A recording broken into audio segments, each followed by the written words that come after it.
ভাই আমি তো দেখি নাই। বিচারের কাছে বিচার দেওয়ার পরে নাকি ওই রাজিম যে তার বাবা মারে আইনা নাকি বিচার করছে, বিচার করার পর থেকেই আমার ছেলের প্রতি তারা ক্ষিপ্ত ছিল। আজকে শামীম বললো যে মামা হ্যাঁ তো খুঁজে পাচ্ছেন না, এই রাজিনের সাথে এই জামালাটা হয়েছে। এই টোটাল তথ্যটা আমরা এই শামীমের মুখ থেকে শুনলাম যে রাজিনের সাথে জামালা হয়েছে, ছেলেটা তো ভালো না। আপনার সে যেদিকেই যায়, জোবায়ের হাসান রাফিদ তো নাম, জোবায়ের, সে যেদিকেই যায় আপনার সে নজরে নজর রাখে, ফলো করে থাকে। ভিকটিম সে ক্লাস ক্যাপ্টেন ছিল।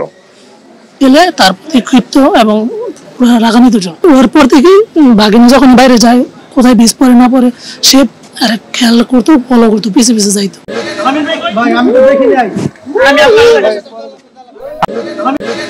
ভাই আমি তো দেখি নাই।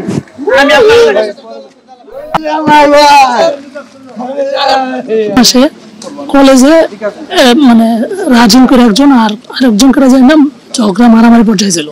তো বাঘিনী তো ক্লাস ক্যাপ্টেন হিসেবে সে ফিরাইতে চাইছিল, তখন তার উপরে চড়া হয়েছিল রাজিন। তখন থেকেই নাকি হয়েছে। ভিকটিম সে ক্লাস ক্যাপ্টেন ছিল।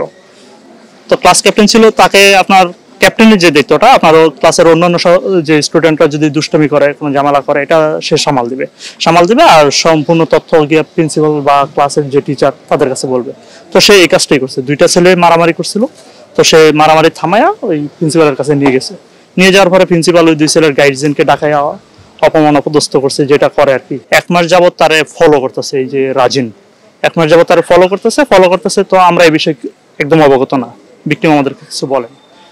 তো আজকে শামীম বললো যে মামা হ্যাঁ তো খুঁজে পাচ্ছেন না, এই রাজিনের সাথে এই জামালাটা হয়েছে। এই টোটাল তথ্যটা আমরা এই শামীমের মুখ থেকে শুনলাম যে রাজিনের সাথে এই জামালা হয়েছে, ছেলেটা তো ভালো না।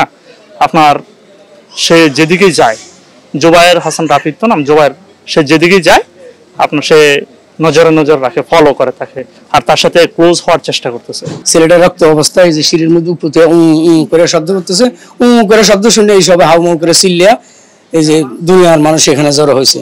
ওই যার বাসা তারে ফোন দেওয়া হয়েছে, উনি তালা খুইলা ভিতরে গেল, গিয়ে ওনার ছেলে স্বামীকে ডাক দিল, দিয়ে উনি মোবাইলে কথা বলতে বলতে নিচে দিয়ে গেল। কিছুক্ষণ পরে দিয়ে ওনার ছেলে বাইরে চলে গেল। কলেজের পড়লে যে ধরনের তদন্ত হওয়া উচিত বা যে সমস্ত কলা কৌশল আমরা অবলম্বন করে থাকি, সেইভাবে তদন্ত কাজ এগিয়ে চলছে। বৃহত্তর তদন্তের স্বার্থে আমরা বিষয়টা এখন বলছি না।